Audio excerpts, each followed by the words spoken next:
Olá, sejam mais uma vez bem-vindos ao canal. Hoje vamos falar sobre um estado brasileiro pouco comentado, mas abriga um povo lindo e uma bela história. Além de natureza bela e volumosa, estou falando do Piauí. Localizado na região nordeste do Brasil, é um estado repleto de riquezas naturais, históricas e culturais. Apesar de possuir o menor litoral do país, com apenas 66 quilômetros de extensão, ele abriga paisagens deslumbrantes e cidades cheias de história e tradição. Teresina, a capital verde. Teresina, a capital do estado, é conhecida como Cidade Verde devido à grande quantidade de áreas arborizadas. Localizada no interior, às margens dos rios Parnaíba e Poti, é um centro administrativo e econômico. A cidade se destaca por sua cultura rica, com eventos como o Encontro Nacional de Folguedos, além de sua culinária marcante, com pratos típicos como a Maria Isabel, arroz com carne seca, e a capote, galinha de Angola cozida. Parnaíba e o Delta do Parnaíba.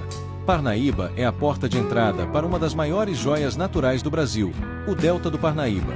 Esse santuário ecológico, único em mar aberto nas Américas, possui dunas, manguezais e uma rica biodiversidade. A cidade também preserva casarões coloniais e a famosa Avenida Beira Rio, onde os visitantes podem apreciar a gastronomia local à base de frutos do mar. Outros destinos imperdíveis.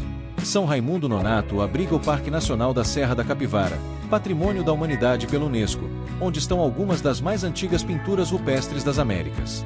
Pedro II, conhecida como a Suíça piauiense, encanta com seu clima ameno, belas cachoeiras e a produção de opalas, pedras preciosas de grande valor.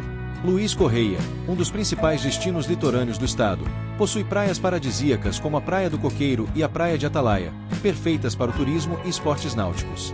Culinária piauiense. A gastronomia do Piauí é uma atração à parte. Além da Maria Isabel e da capote, o estado é famoso pela panelada, prato feito com miúdos bovinos, pela paçoca de carne seca e pelo doce de buriti. O caju também é um dos símbolos do estado, sendo utilizado tanto no suco quanto na cajuína, uma bebida não alcoólica muito apreciada na região.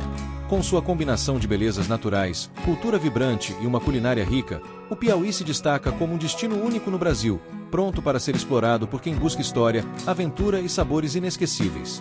O Piauí tem uma história rica e marcada por povos indígenas, colonização portuguesa e desenvolvimento econômico ao longo dos séculos. Antes da chegada dos europeus, a região era habitada por diversas tribos indígenas, como os Tremembés, Tabajaras e Acroais. Prova da ocupação humana milenar são as pinturas rupestres no Parque Nacional da Serra da Capivara, que remontam a mais de 12 mil anos. A colonização portuguesa começou no século XVII, com a chegada de exploradores e criadores de gado vindos da Bahia. O Piauí tornou-se um grande fornecedor de carne e couro para outras capitanias do Nordeste. Em 1758, foi elevado à condição de capitania independente. Durante o processo de independência do Brasil, o Piauí teve participação ativa, destacando-se a Batalha do Genipapo, em 1823, um dos principais confrontos entre brasileiros e tropas portuguesas na luta pela independência. Ao longo do século XX, o estado passou por transformações econômicas, deixando de ser majoritariamente agropecuário para investir no comércio, serviços e turismo. Hoje, o Piauí preserva sua história e cultura enquanto se desenvolve economicamente, mantendo suas belezas naturais e tradições vivas. O Piauí é um estado rico em história, cultura e belezas naturais. Da vibrante Teresina ao encantador Delta do Parnaíba, das pinturas rupestres da Serra da Capivara às praias paradisíacas de Luiz Correia, cada canto desse estado guarda surpresas incríveis. Seja pela sua culinária autêntica, pelo seu patrimônio histórico ou pelas paisagens de tirar o fôlego, o Piauí é um destino que merece ser explorado e valorizado. E aí, já conhecia todas essas riquezas do Piauí? Conta pra gente nos comentários qual lugar você gostaria de visitar primeiro. Não esqueça de curtir o vídeo, se inscrever no canal e ativar o sininho para mais conteúdos incríveis. Até a próxima!